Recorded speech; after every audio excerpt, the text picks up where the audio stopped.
السلام عليكم ورحمة الله وبركاته.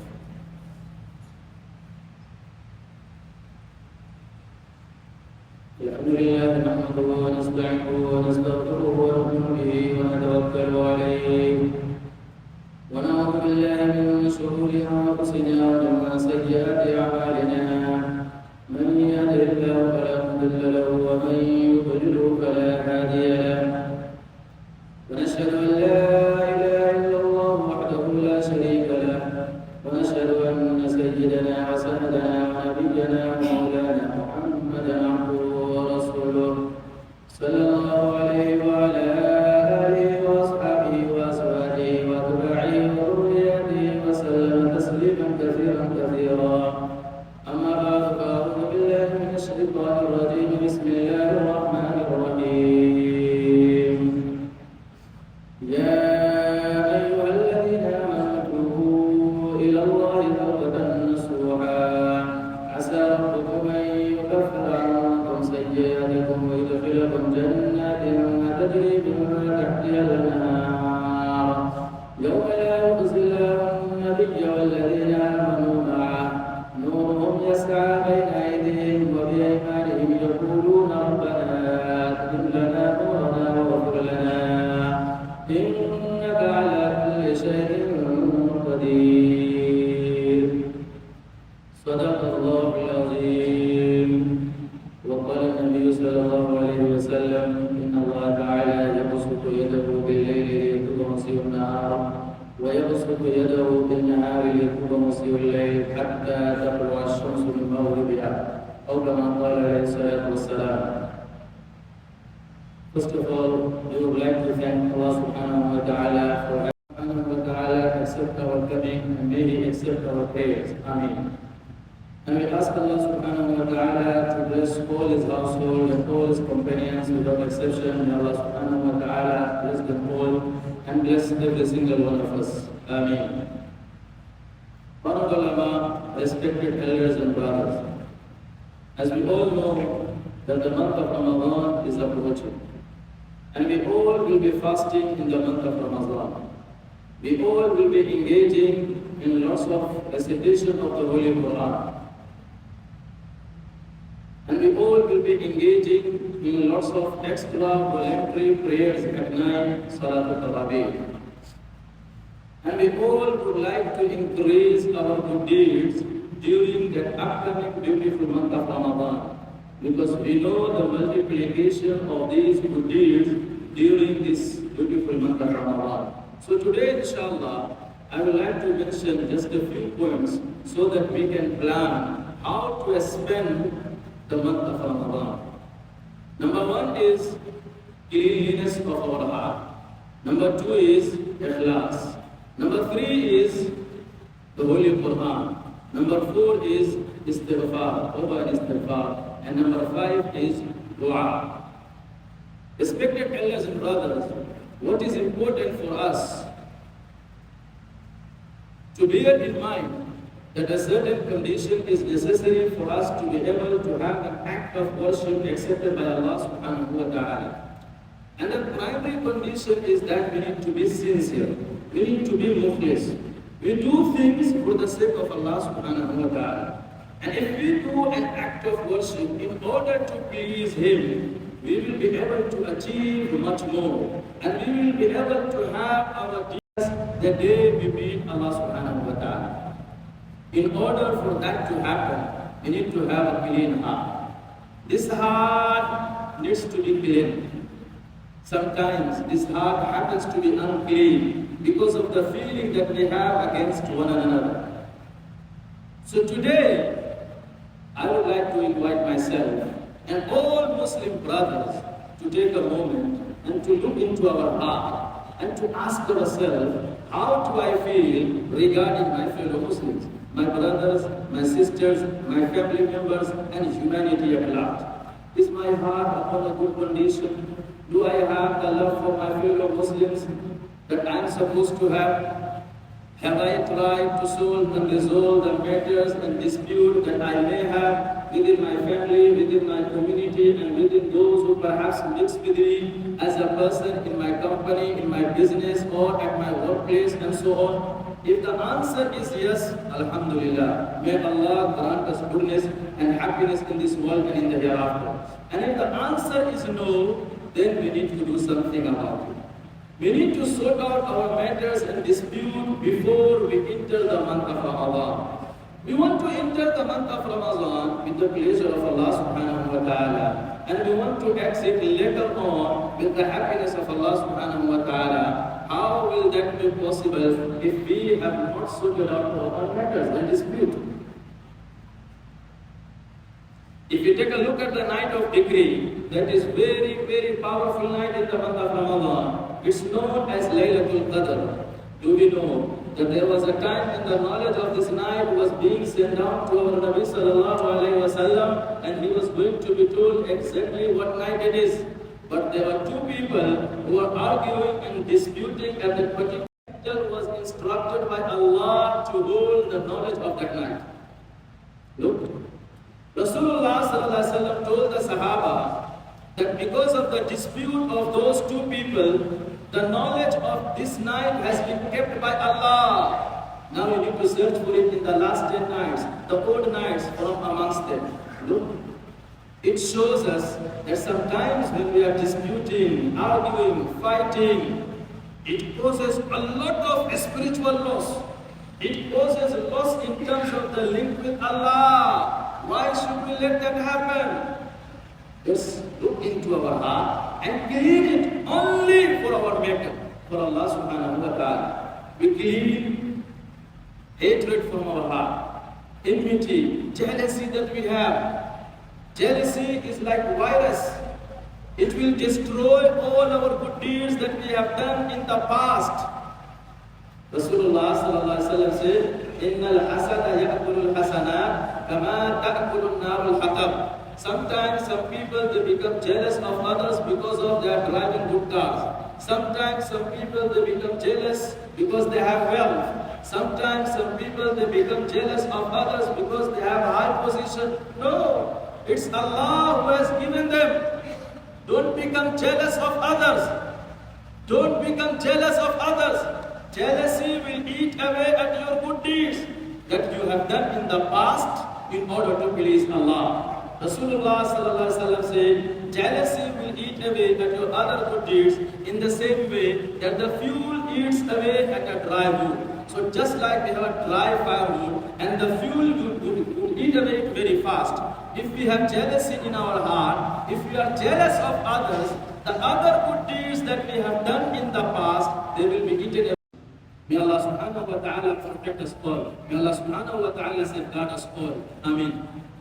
So remember, my respected elders and brothers, number one is we need to clean our heart for the sake of Allah subhanahu wa ta'ala before we enter the month of Ramadan. Number two is we need to be sincere. We need to be muflis. Whatever we do only for Allah. We do only to achieve the pleasure of Allah subhanahu wa ta'ala. Number three is recitation of the Holy Qur'an. You know, the month of Ramadan is the month of Qur'an. The month of Ramadan is the month in which Allah has revealed this powerful book. Allah said, شهر رمضان الذي أنزل فيه القرآن هدى للناس وبينات من الهدى والفرقان. So it is important for us all to ensure that we give maximum time to this powerful book of Allah subhanahu wa ta'ala. Do we know that how powerful book is this? There is an ayah in Surah Al-Hashr, Juz 28, our Imam reads this ayah most of the times in Salah. Allah said, لو أنزلنا هذا القرآن على جبل لرأيته خاشعا متصدعا من خشية الله وتلك الأمثال نضربها للناس لعلهم يتفكرون. Had we sent this Quran down on a mountain, we would have found it crumble into little pieces. And we would have found it at the same time in the fear of Allah being crushed in totality. Because Quran is such a powerful book of Allah. But when it comes to a man Not only do we take it for granted, but we cover it from cover to cover until next year. When Ramadan comes, we open the Qur'an. When Ramadan goes, we put it in the shelf. Wallahi, my beloved brothers, this is not justice and fair book of Allah subhanahu wa ta'ala. If you look at the beauty of this powerful book of Allah, it will change our whole life. If we just look into it with pure heart, with good intention, it will change our whole life. Take a look at the life of Umar ibn al-Khattab radiallahu ta'ala. Without going into the details of the story, to mention just a few points, he was going to murder Rasulullah sallallahu alayhi wa sallam. And as he was going out, on the way he met someone. And he was diverted. Subsequently, he listens to few ayah of the Holy Quran from amongst the opening ayah of Surah Taha, and it changed his whole life. From being known as the enemy of Islam, now he was known, Raziyallahu anhu wa razu anhu. May Allah be pleased with him. Amazing. Imagine, not whole Quran, 4 to 5 ayah, not more, changed a person who was the enemy of Islam. How many of us are the enemy of Islam? By the will of Allah subhanahu wa ta'ala, not even single one of us. But why is it that it doesn't change us? It doesn't move us. We read Qur'an, but we don't leave our bad habits. We read Salah, but we don't leave our bad habits. Whereas the beauty of the book is such, we look into it with ikhlas, with pure heart, with good intention, it will change our whole life. Remember, it is a book that will lead us from this world to the next, in a condition that we are pleased with our Maker, with Allah subhanahu wa ta'ala. So this Ramadan, we plan that we will give maximum time to this powerful book of Allah subhanahu wa ta'ala. We will try to improve our recitation, we will try to improve our pronunciation, and we will try to go through the meaning of this powerful book of Allah subhanahu wa ta'ala. You want to talk to Allah? Who wants to talk to Allah? We all want to talk to Allah? Say, we all want to talk to Allah? If you want to talk to Allah, open Quran. Talk to Allah. It is a kalam of our Allah. He is talking to us. If we want to talk to Allah, open His Quran, His kalam. He is talking to us. And if you want Allah to talk to you, read Salah. In Salah, Allah is talking to you. In Quran, you are talking to Allah. SubhanAllah. Such an amazing gift Allah has given us. Imam Ahmad ibn Hanbal rahimahullah, he dreamed Allah 100 times. When he dreamed Allah 100 times, he said, "Oh Allah, I want to become your friend." Allah said, "Oh Ahmad, read Quran. Recite Quran. You will become my friend." Imam Ahmad ibn Hanbal rahimahullah asked, "Oh Allah, with understanding, without understanding?" Answer came both ways. Whether you understand or whether you don't understand, if you read it, you will become my friend. You want to become the friend of Allah? Read Quran. So inshallah, we're all going to give maximum time to this powerful book of Allah in the month of Ramadan. Inshallah, that's number 3. Number 4, engage in tawbah and istighfar. I tell you the story of tawbah and repentance of a person who had transgressed and violated the commands of Allah subhanahu wa ta'ala, but in the last moment he turned to Allah and Allah forgave all his sins. How merciful our Allah. The story tells you. Ibn Qudama rahimahullah has mentioned this story in his Kitab al-Tawabin on page 82, that at the time of Musa alayhi salatu wasalam, there was a young man, kana shabun musrifun ala nafsihi, and that young man, he transgressed and he violated all the commands of Allah subhanahu wa ta'ala throughout his life, to such an extent that his evil nature had become contagious. فَأَخْرَجُوا مِنْ بَيْنِهِ لِسُوءِ فِعْلِهِ. So the people of that community, they decided to banish him. They said, we need to take him out, we need to drive him out of our community because he was corrupting the youth. He was evil person, he was bad person, so they put him in isolation. When he was in isolation, the circumstances of this young man was tragic. Death comes to him, he passed away. Allah sends wahi, revelation to Musa alayhi salatu wasalam. O Musa, inna waliyya min awliyai hazarahul maut. One of my friends has passed away. Be sure that you attend his funeral and make an announcement that whoever attends his funeral, they will walk out with nothing less than Jannah.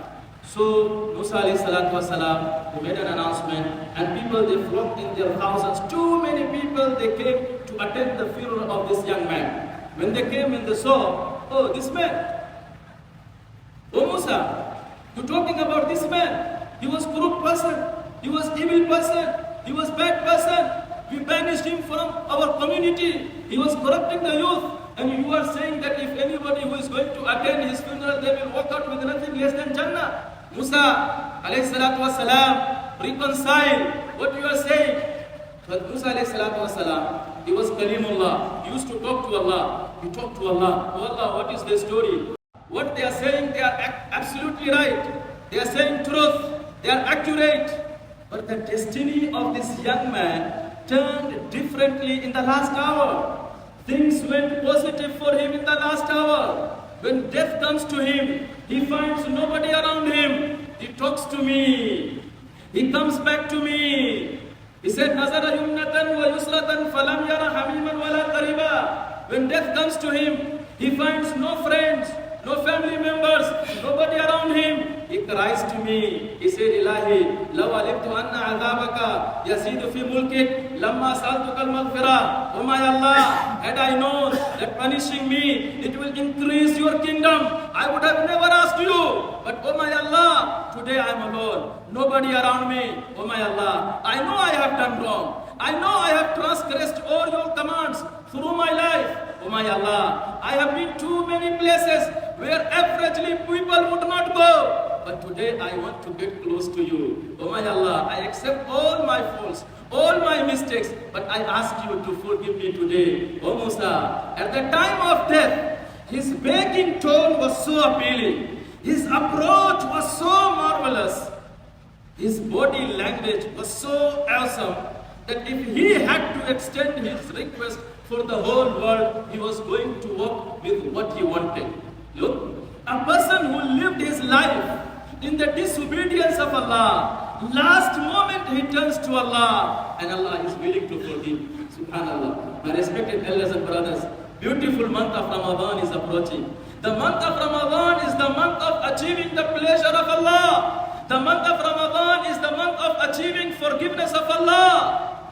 Ask Allah, engage in tawbah and istighfar. If you cry tears to Allah out of fear of wipe out an ocean of the fire of Jahannam, all the sins that we have done in the past, whether they are major sin, minor sin, all will be wiped out. Allah is so merciful. This month of Ramadan is the month of achieving forgiveness of Allah subhanahu wa ta'ala. May Allah subhanahu wa ta'ala give us the ability to practice whatever we have heard, and may He make us from amongst those who can achieve the forgiveness of Allah subhanahu wa ta'ala during the coming month of Ramadan. Ameen. Wa ma tawfiqi illa billah, alayhi tawakkaltu wa ilayhi unib. Wa sallallahu ala nabiyil kareem. Wassalamu alaikum wa rahmatullahi wa barakatuh.